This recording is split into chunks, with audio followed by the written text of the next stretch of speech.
大家好，歡迎來到看大陸節目，我是美玲。位於浙江金華的橫店影視城被稱為是中國影視的造夢工厂，但是現在呢，這裡更像是一台高速運轉的絞肉機，10萬人搶2、3千個群演的崗位，一天是15、16個小時，還不算是加班。中暑、猝死、欠薪、失聯被當作行業正當的損耗。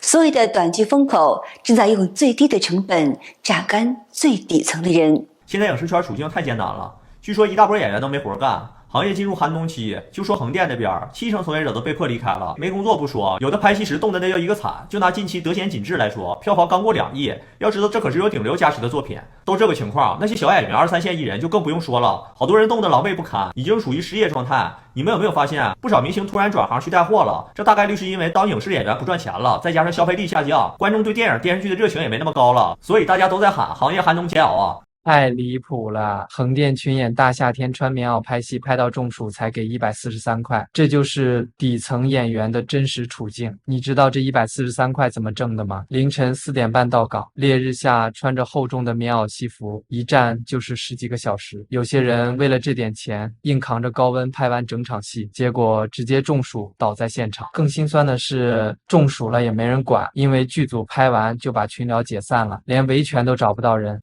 那麼為什麼會這樣呢？博主直言，橫店有10萬多的注冊群演，但每天只有2000到3000個崗位，人太多，活太少，大家為了搶到活，什麼條件都能接受，哪怕是拿命換錢。這個行業就是用演員夢綁架底層勞動者，畫個遙不可及的餅，然後呢，用最低成本榨取勞動力。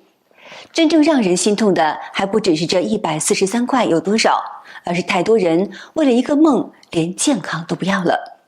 追夢沒錯，但別讓夢想成了廉價勞動力的遮羞布。多名橫店演員披露，中國短劇自2020年起爆發式增長。目前呢，橫店每天有80多個劇組在拍戲，其中呢60多個是短劇，演員數量卻是嚴重的過剩，導致亂象叢生。據悉，短劇單部投入大約是50萬至100萬元，賭的是爆款。但制片人透露，短劇本身不賺錢，真正玩法是花錢投入，制造高流水，以分賬名義走賬，風險極高。橫店多位導演和演員都表示，題材限制不斷收緊，霸總等熱門的內容被封，作品隨時下架，演員與投資人同時承壓。演員張先生坦言，曾靠霸總角色小有起色，題材被禁以後立刻失業，行業內卷嚴重，轉型艱難。那麼整體來看呢，短劇熱潮之下是一個高消耗、高風險、低保障的行業的現實。根據介紹，一部短劇預算大約是50萬元，通常拍攝是4到7天，工期短但強度極高。長時間工作導致猝死的事件並非是傳聞，而群眾演員的日薪卻只有100多塊。群演刁先生形容，劇組把人當牲口使用，一天幹15、16個小時，撐上個1、2年，命都要少活10年。一名化名小陳的橫店短劇導演則直言，中國演藝圈極其黑暗，制片方和導演對演員的壓榨與打壓隨時存在，甚至呢可以讓一個人消失。他提到，於夢龍離奇死亡的事件引發過強烈的憤怒，但試圖為其發聲的人同樣遭到威脅，現實殘酷到令人絕望。對於影視行業來說，他們現在唯一能糊口的就剩短劇了，每天就是熬將近20來個小時，更有多的還有30來個小時的。來的時候呢，屍體已經火化了。你在橫店听说过这种运动员熬不下去的猝死的？你有。Hello， 大家好，我现在是在橫店。我想拍摄这期視頻的主要原因是因為在25年的9月份，我看到我一個攝影師朋友的朋友圈，他就說他曾經的攝影助理，來到橫店這邊做短劇的攝影師，有一天他就在自己的出租屋裡猝死了。有網友表示，在橫店當群演幾乎沒有尊嚴可言，每天都得在群裡瘋狂地搶通告，宛如置身戰場。但是呢，即便是如此，努力往往也收效甚微，10幾天可能連一個通告都接不到。工作時間毫無確定性，3更半夜被叫醒去拍戲，仍是家常便飯。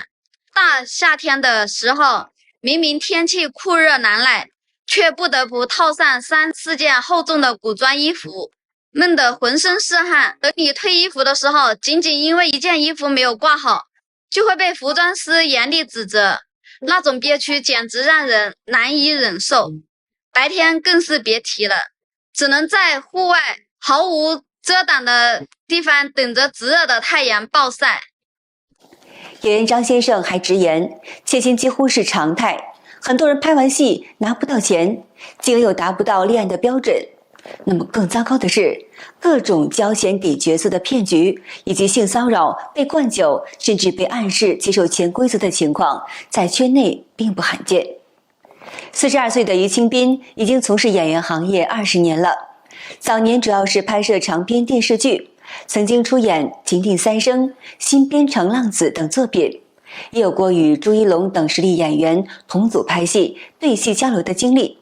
然而呢，影視行業進入寒冬以後，首先被擠出賽道的正是那些没能站到頭部的中年演员。2025年的7月，他放下对短剧的抵觸心理，通過行業通告群接下2部短劇，都出自於同一個制片人之手。一部呢名為是誤解後我造成了女兒的悲劇，另一部尚未定名。因為是熟人來牽線，講究所謂的行業情面，他沒有簽署任何的書面合同，只是口頭約定2部戲總片酬為1.6萬元。然而呢，事情卻並沒有那麼簡單。我竟然又上新聞了，當了将近20年的演員都沒上過新聞，上次是因為送外賣，這次是因為要債。上條視頻我說同一個制片人欠了我2部戲的片酬的事兒，沒想到收到了這麼多朋友的關注。我第1部戲拍完已經4個月了，制片人已經消失了，執行傳話的副導演也聯繫不上他。前陣因為第2部戲被舉報下架，他們主動來找我說補簽合同就會給結賬，但至今我合同我也沒有看到。第2部戲的另外2個演員已經補簽完合同，但至今也沒有收到工資。後來我在通告群裡發了曝光帖，平台的人聯繫我說尾款早就給制片方了，平台根本就沒有要求補簽合同這麼一說。於清斌多次催款換來的只有是敷衍，甚至是冷嘲熱諷。對方後來索性就撕破了臉皮，放話再催有錢也不給，還羞辱他滾回去送外賣。原以為呢轉戰短劇能夠緩一口氣，卻沒有想到卻掉進了更深的坑裡。2026年1月，於清斌實在是耗不起了，選擇正式起訴制片人。他翻遍了手機，整理出微信聊天記錄、劇組通告單等所有能夠證明劳務關係的證據，但對方早已失联，連中間的協調的副導演也是找不到人了。那麼最新好消息呢，就是失聯已久的制片方終於通過中間的副導演聯繫了於清斌。那麼壞消息就是這次聯繫並不是帶着工資來的。他們提出了一個要求，是讓我下架草心視頻，理由是說劇集目前已經下架了，希望可以降低影響並承諾1周內給我結算。說實話，聽到這個條件，我覺得很荒唐。戲拍完了已經3個多月了，支付尾款是你們本該履行的義務，不是嗎？怎麼現在反而成了要我配合用來交換的條件了？我當場就回绝了，請先結清欠款，這是我們應得的，不是可以用來討價還價的籌碼。沒有想到事情到了晚上又生了變數，對方通過中間人傳話稱可以補簽合同，但附加條件是必須等那部短劇重新上架，且上線後5天內不出任何問題才會結清片酬。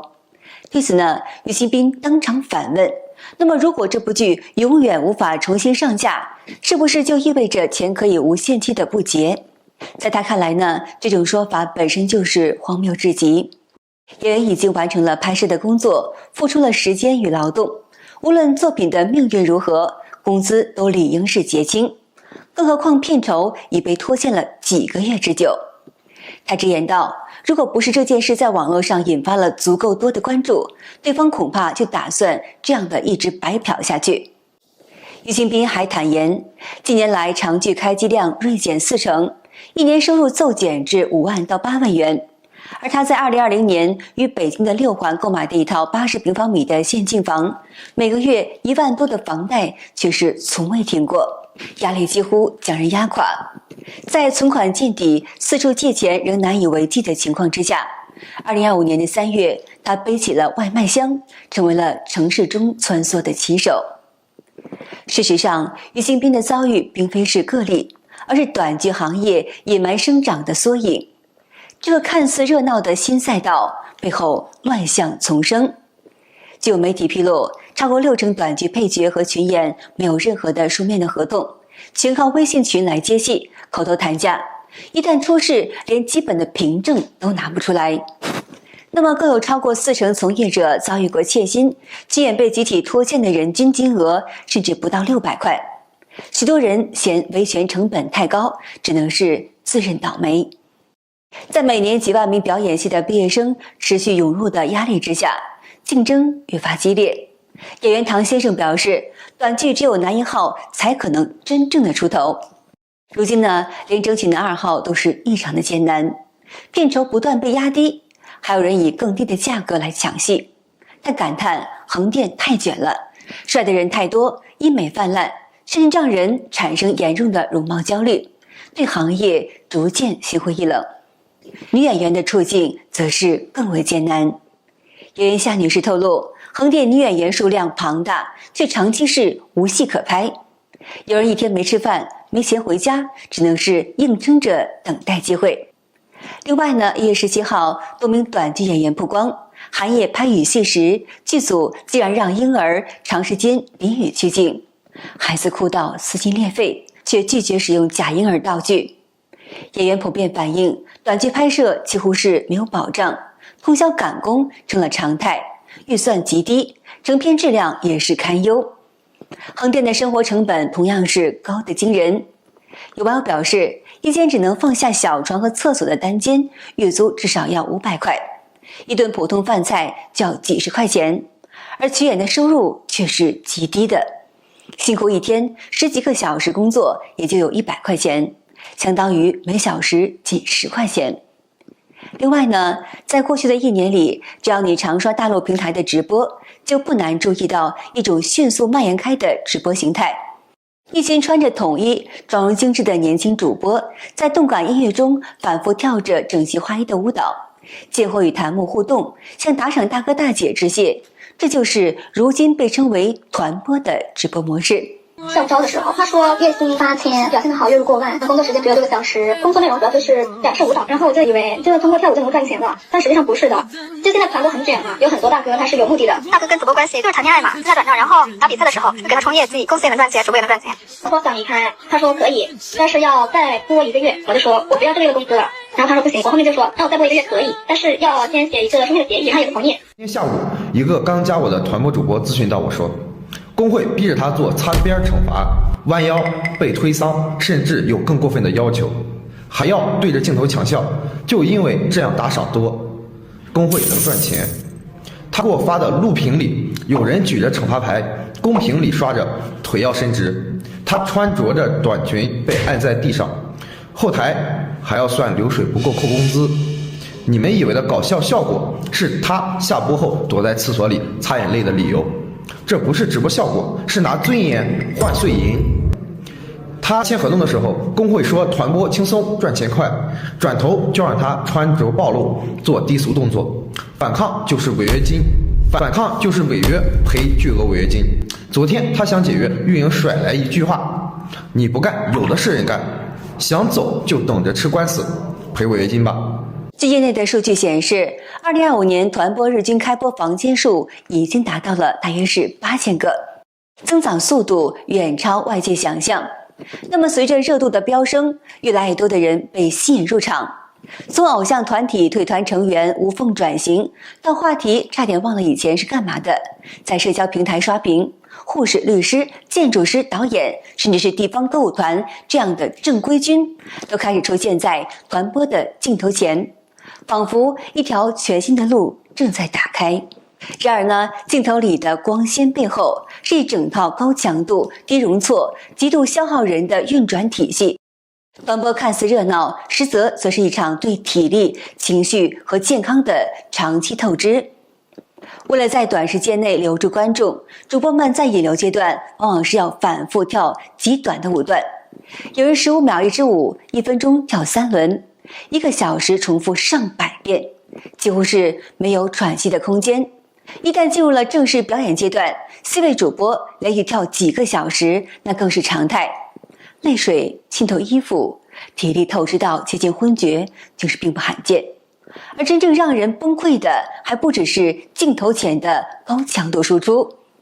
許多團播公司在招聘時承諾高薪、輕鬆、低門檻，實際卻是從下午1、2點進公司化妝、練舞，到晚上開播、打 PK、拉票，直播時間常被不斷的延長。下播以後還要復盤、寫總結、維護粉絲。所謂寫作業，就是挨個去和打賞者聊天，感謝陪聊，提供情緒價值。有的公司呢，甚至還要求每天不低於200條消息，否則直接扣錢。對出手闊綽的金主，還必須是隨叫隨到。一整套流程走完，往往已經是凌晨的4、5點鐘了。10幾個小時的高壓工作，讓作息徹底崩塌，精神長期處在緊繃的狀態。一旦情緒價值給的不夠，金主隨時可能會轉身離開。同行競爭、惡意評價、業績排名又是不斷放大焦慮。業績靠後的主播被送回訓練營後重來，換人設、重啟賬號，深夜崩潰成了常態。那麼與此同時呢，運營、運鏡等幕後的崗位同樣承受着高負荷運轉。運營幾乎要盯住直播的全流程，早起晚睡是家常便飯。運鏡師扛着沉重的設備，跟隨的舞蹈高速移動，下蹲、衝刺、搖鏡頭，用不了幾個月就被腱鞘炎、半月板損傷、腰肌勞損找上門，但卻在關鍵節點連休息的資格都沒有，只能靠止痛藥來硬撐。那麼更為殘酷的是，許多年輕人真正踩中的是精心包裝的行業陷阱。大量機構以無責任底薪、永久保底為誘餌，吸引新人，實際上呢，卻設置極高的門檻，出勤天數、直播時長、打賞流水缺一不可。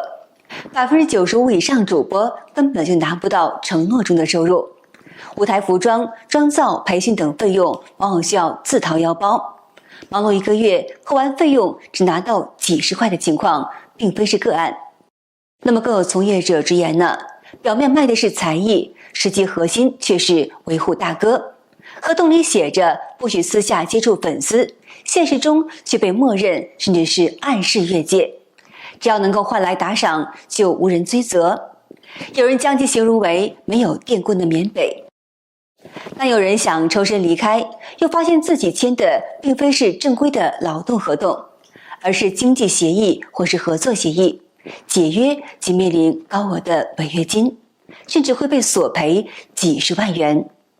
那麼也只能是被迫打官司維權，時間、金錢與精力被進一步吞噬。好的，今天就和大家聊到這兒了，請您記得點讚、訂閱、留言，並且分享給您的朋友們。感謝您的支持，我是美玲，我們下期節目再見。